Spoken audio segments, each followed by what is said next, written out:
Okay, as we used to say, ladies and gentlemen, all the ships at sea. Well, got another week going on. I know it's been a minute, it's been a couple of weeks or maybe 3 since I've done a live stream. So I figured it was about time to get one in there, at least so we can start seeing where the market is going, because things have become very, very interesting. Still got lots of homes coming on the market, actually not enough. Uh, and the activity has been very, very brisk lately, a lot more brisk than I would have thought. And as usual, I don't look at the numbers prior to this broadcast because I want to be a surprise and go over them with you. Uh, we'll see if we'll make this short or not. We'll see how many questions we have. And on with the show. So let's go ahead and take a look here. So just looking over the last, let's put this in here, 7 days. So we had 736 new listings come on the market, 207 back on the market, 448 price decreases, which tells me folks are still overpricing their homes.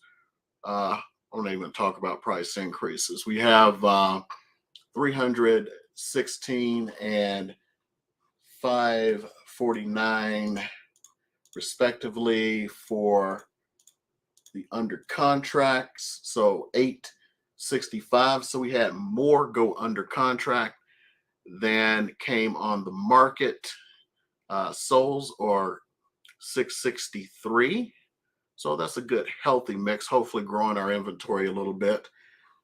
Expireds, we're showing 64, which is actually a good little pace considering normally about this time for the last few years, we've had just a fraction of this.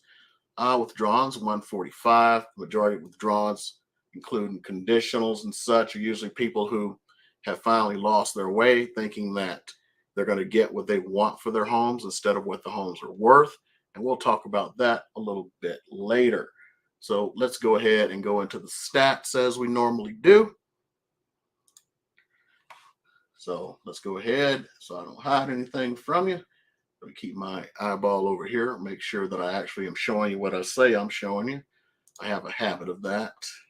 Sitting around talking, I didn't even share the screen. So let's talk about what's active on the market right now. Let's narrow this down like I like to do to Las Vegas, North Las Vegas, and Henderson. So right now, between Las Vegas, North Las Vegas, and Henderson, we have 4,587 homes available. Let's block that out. Condos, we have 530. And townhomes, we have 422.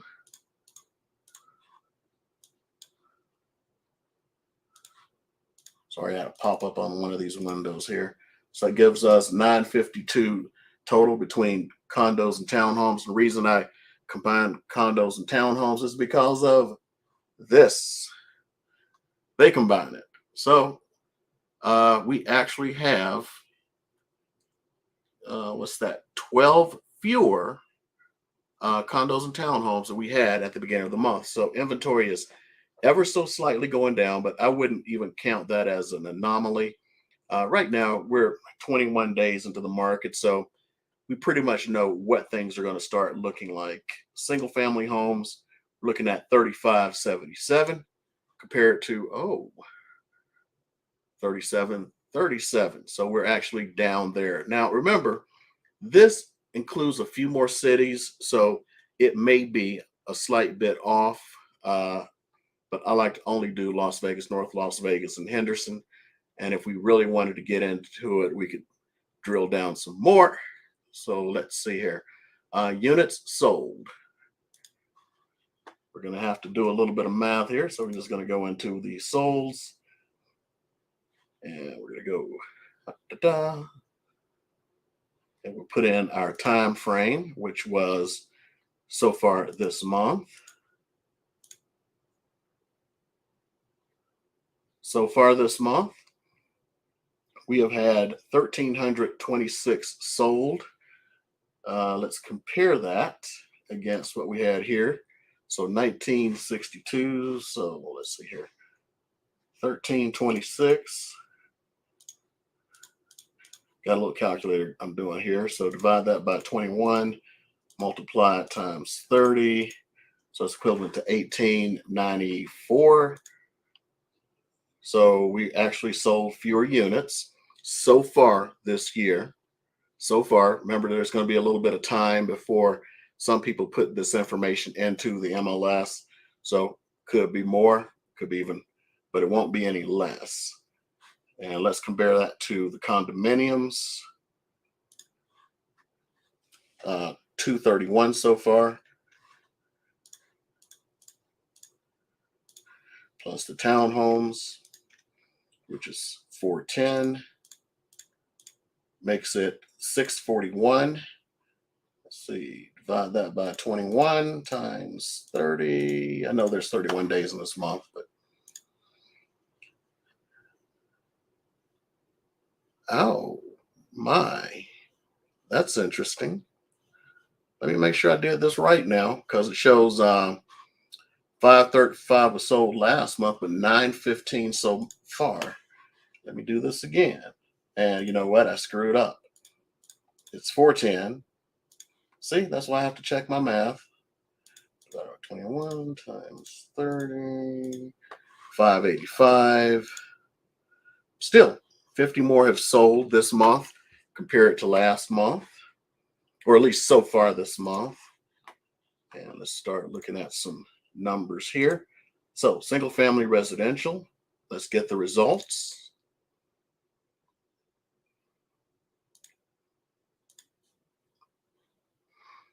So, oh my. So the median close price was $443,750 so far this month compared to $430 last month. Prices are starting to go up just a little. Just a little. Let me make sure I'm doing yeah, hold on. I want to make sure I'm completely accurate here. Let's look at these again. So single family so far this month. Okay. 1326. And let's look at the stats. Ouch. Up $13,750. So prices are going up. Okay, you have a question? Oh, and thank you so much, Wendy. If you do have any questions, go ahead and drop them. Huh, interesting. With the median list price of $449.9. Okay. And let's see. Let's go ahead and take a look at the averages. The average price is $554. Look here. Average price sold was $527 last month. So prices, I would not have expected prices to go up this month, this much this month. This is actually completely shocking to me. I'm completely blown away that prices have gone up that much. I'm sorry, I'm blown away. I did not expect something like that. Let's see here. Let's go and compare the condos and townhomes.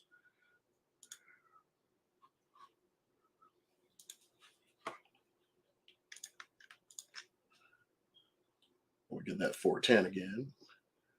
And let's look at the stats. So I believe that's what it was last month, 270. 270. So the median price of single family houses have gone up, while the median price of condos have stayed the same. Interesting. Uh, Hopefully things will continue to stabilize somehow.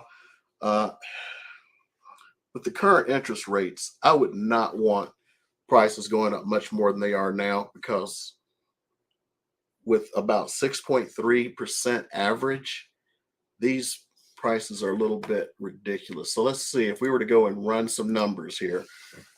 Let's go in and let's see, let's go to the mortgage calculator. So we'll start with 270 for the condos. We're going to assume 5% down and 6.3% interest.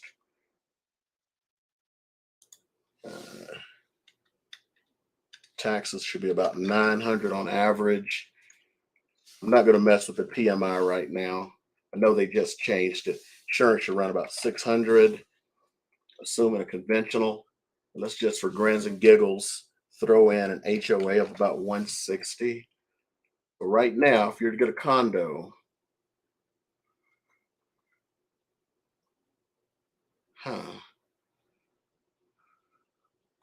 and I screwed that up here. Let's run that again. So you're looking at $1980 for your payments on a condo or townhouse. We can break those down even further. As a matter of fact, why don't we? We're here for a minute. Let's go back and do condos and townhomes, see what we get. So we're just going to do condos first.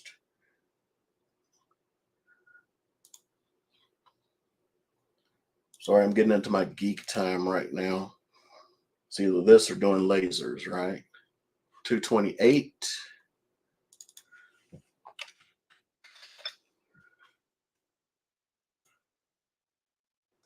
So 1715 for a condo based on median prices. And let's go do this for a townhome.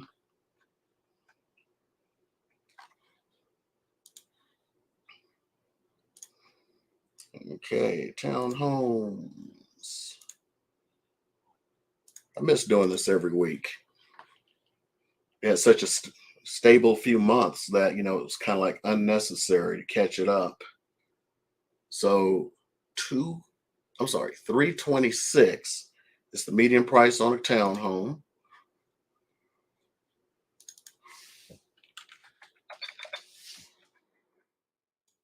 Everything else should be roughly the same. 2331. Ouch. Okay. Let's compare that to a single family.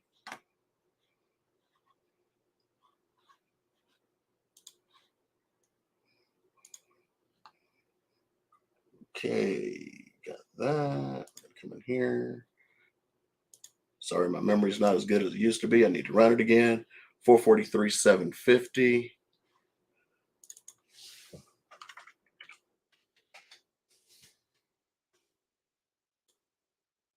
Oh, got a new one here.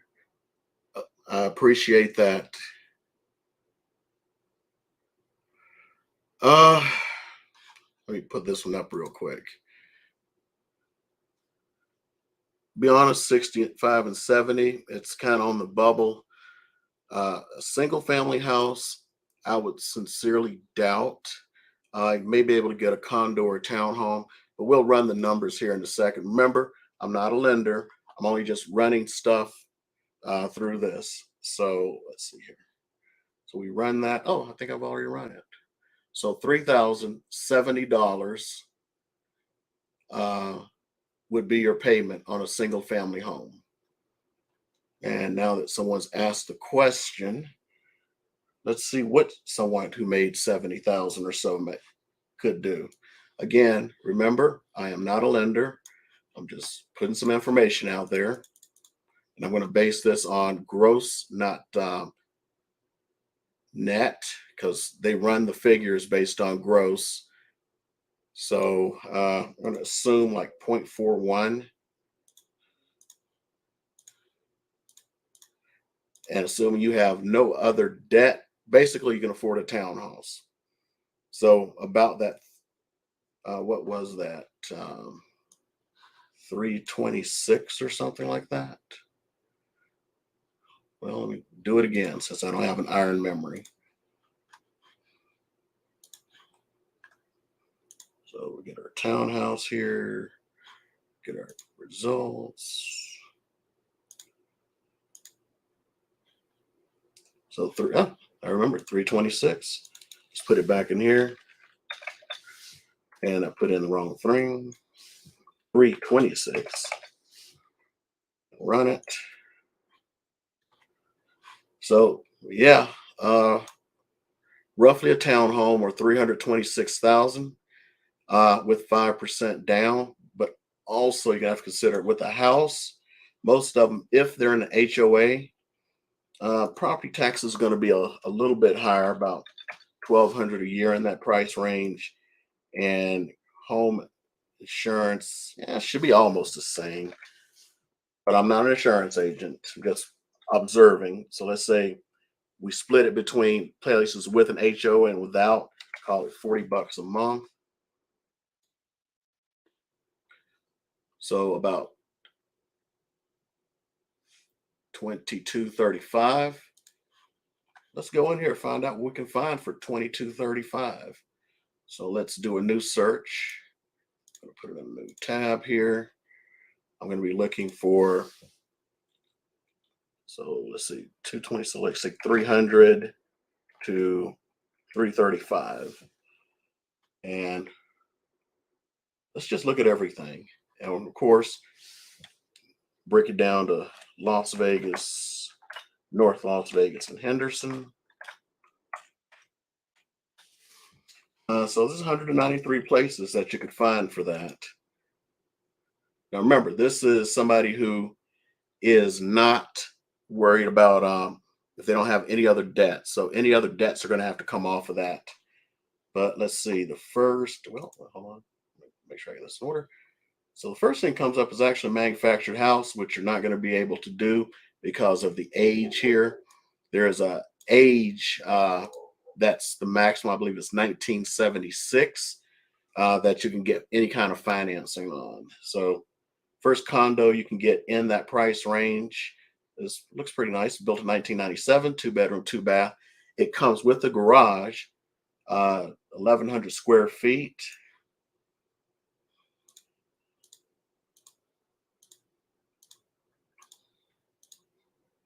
Okay.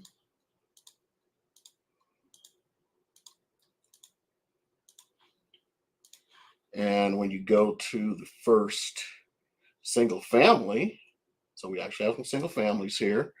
It's a 3-bed, built in 1953. So let's see here, 3-bedroom, 3-bath with a 2-car garage.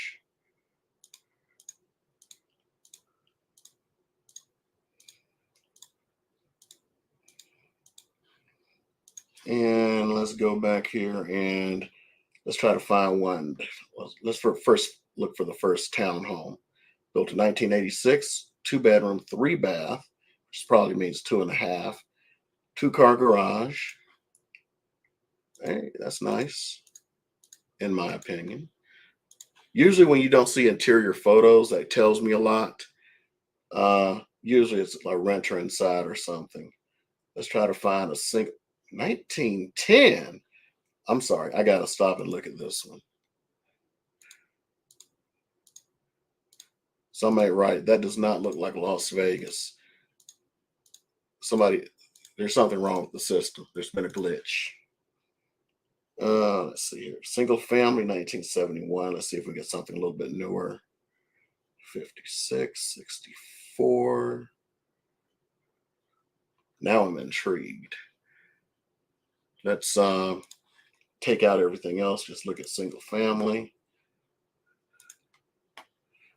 And let's get this up to 100. So it's 85. But I'm looking for something more modern. Okay. 315. Let me make sure I'm not. Oh, wait a minute. Here's one 2006, one 2007. Another 2007 at See what we get here. Oh, there's a single family house, 1 car garage, $300,000. And we still can go up to about that 325 range. So let's see what we get. So 2005, 3 bedroom, 2 bath, 2 car garage. Interesting. Split garage. So at current interest rates, this is about what you can get for that price. I mean, that salary range. Now, this is where it gets magic here. If we were back down to the interest rates we were before Jerome Powell came along and slapped everybody around, voice going out, man. That house would have only been 1583. Now let's see what you could have afforded at 15 at still using that 2391. Let's just keep it at that 2391. So I got to back into it. So let's say 450,000.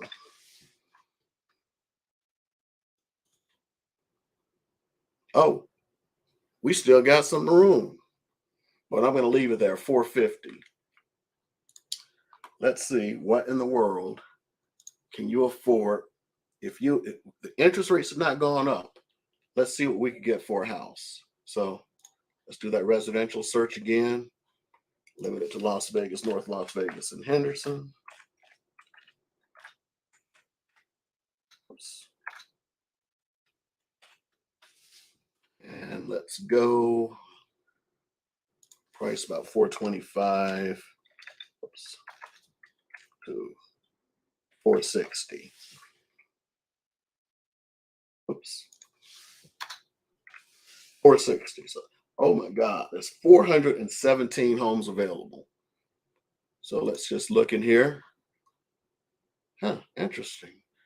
Okay, there we go. 425. So built in 2019, 1,600 square feet. That's a townhome. 3 bedroom, 3 bath, 2 car garage. This is what interest rates have done to people.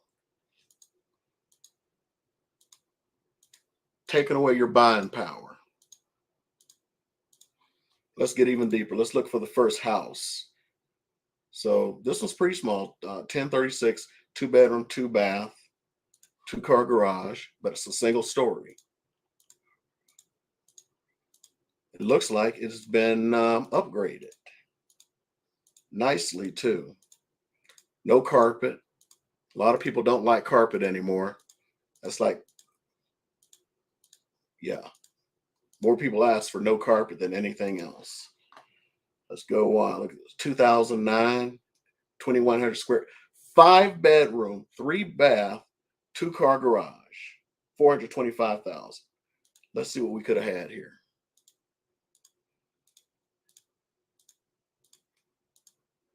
I mean, you can put saying you have a family, not discriminating against those who don't. I'm just saying, if you had a large group of people living with you, this does it. Let's get even crazier. I want to get crazy now. In that range, everyone says, if there's a pool, I'd like to have one. We all know you really mean you want a pool. Let's see what we could get. Okay, 1992.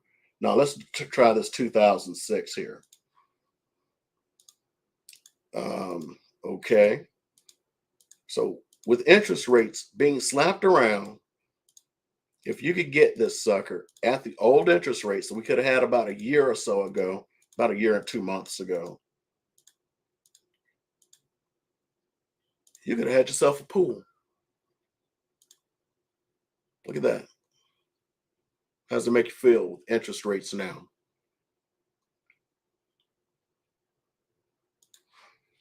So that's what folks lost purely because of those interest rates. Completely slapped around.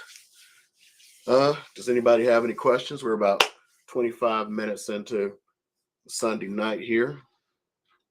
on a lazy Sunday. Can't decide if we're going to go see Fast X or not. I want to give it at least 5 more minutes in case somebody has a question. Got 5 of you with me right now.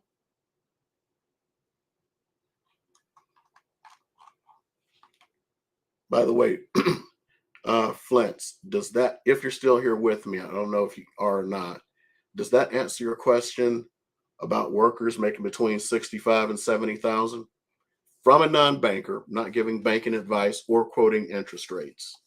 Does that answer your question?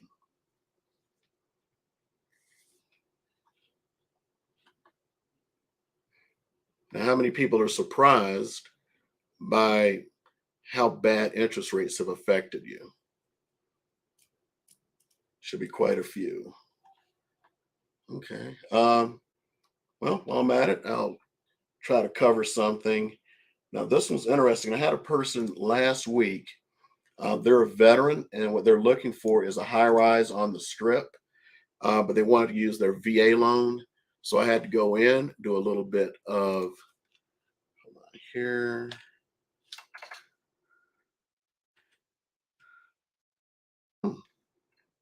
Interesting.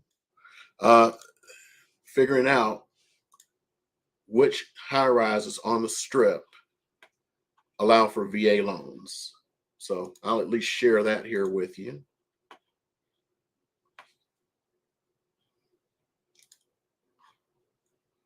Okay. So right now, the high rises on the strip that accept VA are, let me see, I'm just trying to make sure this isn't anything proprietary. Here you go. Put this up for you.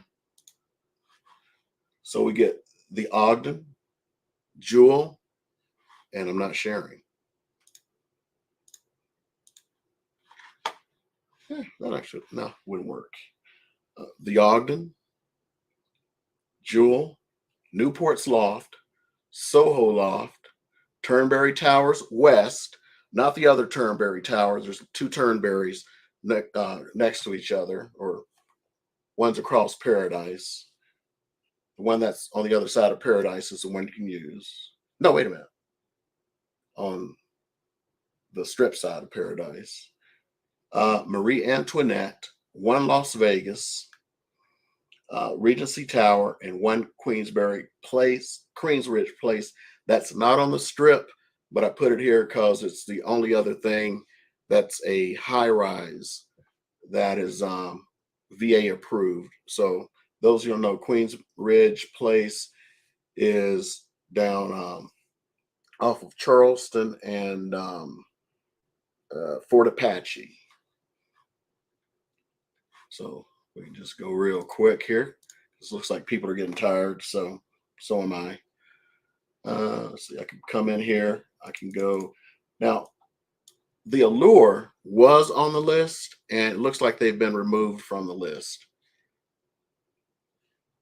So let's see here, like Newport Loft. We can at least see what they look like if you haven't seen them before. There's Newport Loft. So if you're a veteran, you can get a VA loan in this place. Let's see. Let's try another one. 1 Las Vegas.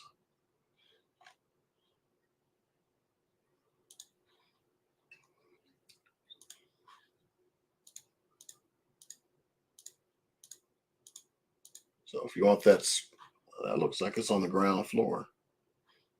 So not getting much of a high rise there on the ground floor.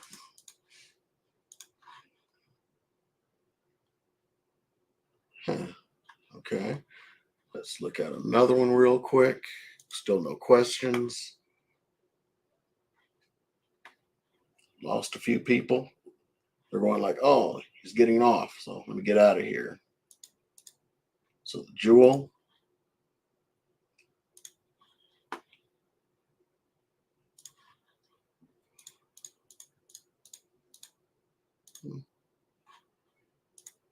Okay. That's interesting. Wonder if they did that one legally. Reason I say that, a lot of folks, you see, this is obviously a drone photo, and a lot of people don't do it legally. It's like nobody's gonna catch me, so so we'll see. Now I do know a guy who actually has permission to do it out on the strip, and actually I'm licensed to fly drones for commercial. And back before the current system, they had what's known as a 333 exemption. For those who don't know, I'm a commercial pilot, and I was actually the second entity in the state of Nevada who had permission to fly drones commercially. Yet I have never in my life taken 1 cent for flying drones, except for from the Air Force. Okay, I don't see any other questions. Uh, we kept it nice and tight today. Just kept it to that. So any numbers that you saw, they were the numbers. That's why I don't like to hide them from you. And oh, got one question I'll answer here in a second. And I'll let you for now, let you make up your mind because the market is interesting. A lot of houses are getting multiple offers. The thing is, the buyers are not like they were a year ago when a house had multiple offers and people were just going nuts and losing it and going, I'll pay 30,000 over and 50. No, multiple offers means multiple offers at or below listing price. So I want to make that very clear to folks. If some agent comes back and tells your agent, oh, the house has multiple offers, hoping to get more traction, yeah, don't worry about it for now. Just go like, okay, maybe I'll look at list price. So here's the problem with list price. Unlike a year ago, if the appraisal, you bought the house for 450, appraisal came back at 430. In the good old days, they expected you to pay the difference. They still want you to pay the difference. Trust me, you can negotiate to the appraised price. If you want to pay a little bit more and maybe get some more concessions or something, go Meshuggah. That's Hebrew / Yiddish, means go crazy. Let's see what Wendy's got for me here. At what point is it worth it for it to refinance? The point to refinance, again, I'm not a lender, I'm just from observation, is where it's going to make financial sense to you based upon the type of loan. So with your current interest rate, you are well below what the current interest rates are. I don't know what type of loan that you have, Wendy. But here's what I know. Right now, there is no way in the world you should be refinancing. You should only refinance when it makes financial sense, which means if there is a cost to refinance, which there usually is, you need to be able to recoup that cost in a timely manner. Whatever that timely manner is to you, 6 months, a year, 2 years, that's what you need to look at. So it's not just that, oh, my payments went down $100. Like let's say the interest rates go down to 4%. Oh, wow, my interest rates went down to 4%. But what did it cost you to refi that? What type of loan do you have? Perfect example, let's say you have a VA loan and you refi through what's known as an EARL. You're going to have a reduced refi amount, but that gets rolled into your loan anyway. Plus, there may be other closing costs. You still have closing costs on the refi. So make sure you don't have people who are hounding you to refi because they need business. The only business you should worry about is protecting yourself and your bottom line. Somebody shows you, well, look here, you're saving $200 a month. Okay, great, you're saving $200, but you paid $5,000 for it. Was it worth it? Probably not. And they don't care. The entire purpose is they need money for their mortgage now. Don't worry about that. Don't worry about them. Worry about yourself. So have your, I would almost say have your lender look at it. It's according to who the lender is, because you probably get all those stupid ass phone calls and all that crap in the mail, trying to convince you some odd reason to refi. At some points, it made sense. Like when interest rates got down to 2.5, 2.25%. I mean, you'll have some of these idiots who will call you, going, "Oh, you should refi. Take some money out of your house. We show you have equity." Then there you are. You don't forget that your payments would go up. I mean, let's use this as an example. Make sure I share this and don't forget. So let's get back to this mortgage calculator. So I'm going to just assume stuff, knowing nothing else. Got a loan for 450, 5% down, and you got it at 4.875. We're just going to leave whatever else is in here.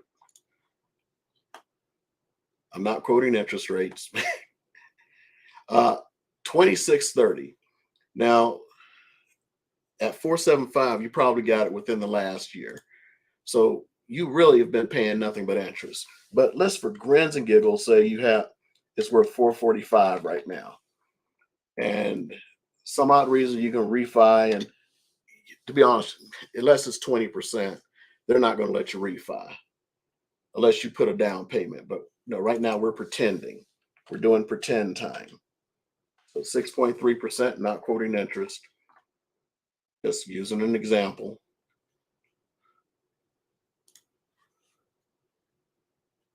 Oh, you get to pay $300 a month more. Why would you pay $300 a month more so somebody else can pay their mortgage? You should be paying your mortgage. And even when interest rates go down, let's see where it makes sense. So let's say you're refi, and you actually have the 20%. It's about 400,000 or so, and you don't have to put any money down. And interest rates miraculously go down to 3.5%. Okay, you're saving $400. Maybe that makes sense, but what did it cost you for this loan? So let's say this is conventional. You refi conventional. I mean, it may be worth it. You're saving $400 a month. Your closing costs are probably going to be in the, $4,000 range or so. It may be worth it for you. And also, this could be affected by what type of title insurance when you bought the house. I won't say a car. Some of the title insurance, if you get the extended title insurance, when you refi, you don't have to get title insurance again. So that's kind of a nice little thing if you get the extended, what's not the extended Alta plan. You don't have to get new title insurance when you refi.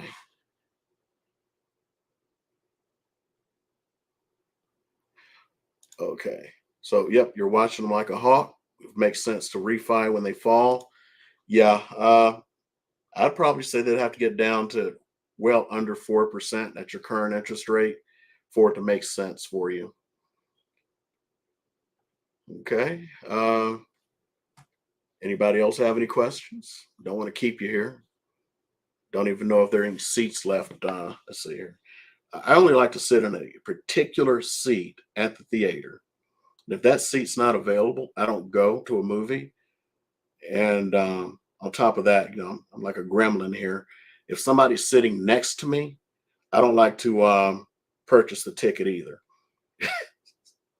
I don't know. It's not even a COVID thing. I just like to be able to stretch out a little bit. So for Fast X, the next one, somebody's in my favorite seat, and after that, it's too late at night. So I'm not going to be seeing the movies tonight.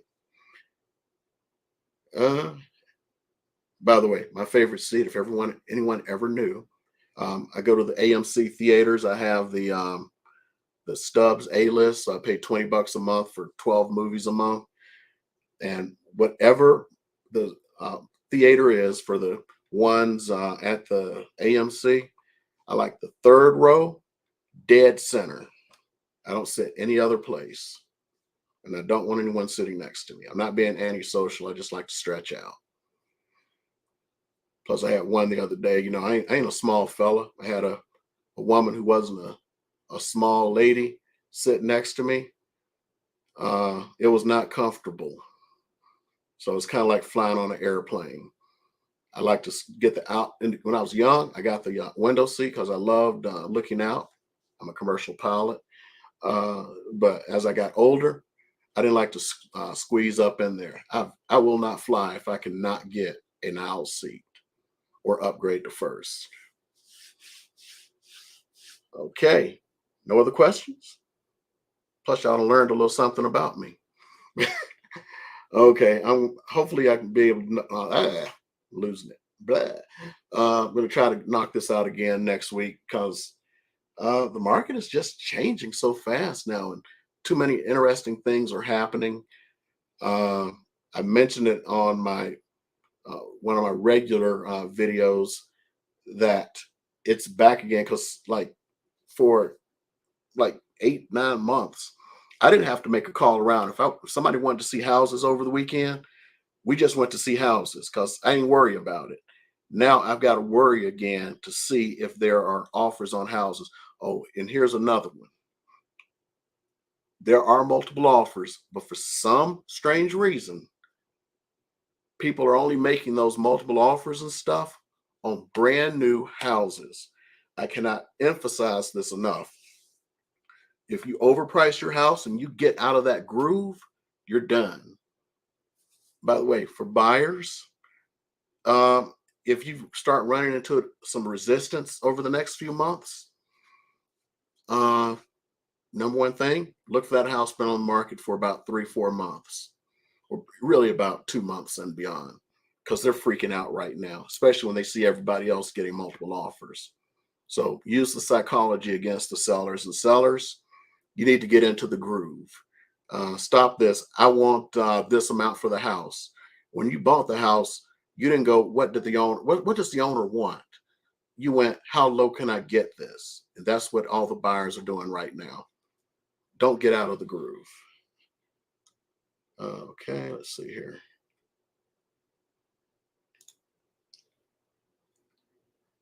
Yeah, not every title company, when they put the stuff in front of you, will show you the extended policy. It's only a couple of $100 more because see what they don't, because maybe they don't want. I was about to hang up. Okay, here's the thing. Let's say the title insurance cost you, I'm just going to come up with numbers, grins and giggles, $1,000. The extended policy may be 1,200. I'm not quoting numbers. I'm just saying the extended Alta policy may be 1,200. Well, a lot of people may go like, why am I going to pay an extra $200? Well, that extended policy is transferable. So let's say you take your house and put it into a trust, put it into an LLC, any of this stuff, refinance. Guess what you got to get? Title insurance again. But if it's the extended, you don't. So how many people put their stuff in a trust? How many people refi, especially these rates? I mean, you just got a house at 7% or something like that. If they go down to 4%, 3%, you know you're going to refinance. And if you didn't get the extended policy, you're also going to be paying another $1,000 for title insurance. So why would somebody tell you, oh, if something that's probably going to happen, like interest rates possibly going down after you done paid 7%, I can collect $1,200 now or another $1,000 in 2 years. They're thinking $1,000 2 years from now. So very few will actually tell you this stuff. If you're getting a house, see if they have the extended Alta ALTA insurance that will, and see what it will cover for title insurance. Title insurance is a joke anyway. Let's be very honest. A lot of stuff in real estate is a money grab. Title insurance is a money grab. They talk about all this stuff like, well, what happens if, you used to live with this girl 10 years ago, and you sell your house, and she's now claiming part of the house because you kissed under a magnolia tree in South Carolina, which that is actually a thing. If you profess your love under a magnolia tree in the state of South Carolina, you are in a common law marriage. Crazy stuff, I know. And Nevada does not recognize a common law marriage, but regardless, they come after you. Title insurance is supposed to cover things like that. When was the last time you heard of somebody who professed their love under a magnolia tree in South Carolina and the person comes back 10 years later saying they want half the house and the proceeds and all this stuff? The examples I've ever heard of somebody using title insurance are so obscure and so minor. Title insurance, it has a huge profit. It's just plain free money. It's no nice way to put it. It is free money, pretty much. So with that, anybody got any questions? Because I'm about to end this. But I'm not going to Fast X because somebody's sitting in my seat. And I don't want to go any later because it's a 2 hour and 20-minute movie. Okay, well, those of you who joined me live today, and especially the two of you who asked questions, I really appreciate that. To those of you who are just playing live, didn't ask any questions, I appreciate you. Appreciate people actually watching after I've had a hiatus for a bit. I just got out of the habit. I'm trying to get back in the habit of doing live streams. I'm not sure if I'm going to continue the Sunday live streams. I may start experimenting and doing different days because I don't see too many people doing live streams on Sundays. The only reason I do them on Sundays is, if you've been to church and everything, you're usually out by this time. Most people don't go out to the movies or anything else on a Sunday night. And I don't have anything that I would have gone to other than maybe to Taco Bell. So you can learn something else about me. My favorite restaurant's Taco Bell. Okay, let's see here. Yeah, I doubt it. Matter of fact, I'll just go real quick. For builders, unless you got use their lender and everything, they make you pay for stuff that is normally the responsibility of the seller. So two big items for the new home bills: the your title insurance is normally paid by the seller. You pay the lender's title insurance unless you're paying cash and you don't owe it. Or and there's this thing called the real property transfer tax. They make you pay it in a new build. So that's one of the things when they say we're going to give you up to XYZ if you use our lender. They're half of it, literally half of those closing costs are things anybody else, if you bought the house from, you would have paid for. So hopefully that answers you. And again, pretty much everyone knows if you go to a new home bill, and I know I have a lot of lender partnerships, you're going to get a better deal if you use their lender. That is where you're going to get that your down pay or your closing cost, any kind of credits. I've said it on my broadcast before. Use a realtor to go out when you buy a house for multiple reasons. So you can unlock some of that stuff. But no matter what, to unlock it, you must use their preferred lenders. So no lender outside of this will want you to know that. They want you to use them. Kind of like there's a program called NACA, which is for people who don't have the credit to buy a house. I'm not going to go into it now. That's a separate discussion. And I actually asked a lender one time about NACA, and the individual, I don't want to say a sex, was like, "Oh no, you got to stay as far away from that program as possible. It's very, very bad. Stay away from it." And then I was talking to a realtor I have some respect for, and we were on a bus trip to Pahrump to look at new bills and stuff. And she was talking about how she just closed 3 NACA transactions. And I'm like, "Ooh, you're supposed to stay away from NACA." And she's like, "Who in the world told you that?" It's like, this particular lender. She just looks at me like, think about this.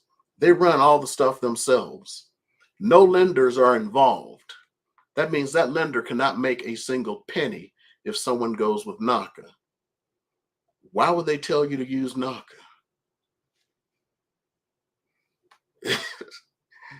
Okay, I'm going to go ahead and end this and figure out what in the world I'm going to eat for dinner. It's 5:51. I know I'm a little fat, but hey, I still need food. See y'all hopefully next week. If it's not this day next week, I may have experimented, try and look at what other people are doing, and may do a Monday, or I may just stick to this because I generally don't have much to do on a Sunday night. Um, you ain't got to worry, except for some churches, you ain't got to worry about church or anything on a Sunday night. I'm free, I'm boring, and I will see you at another time. I appreciate you all.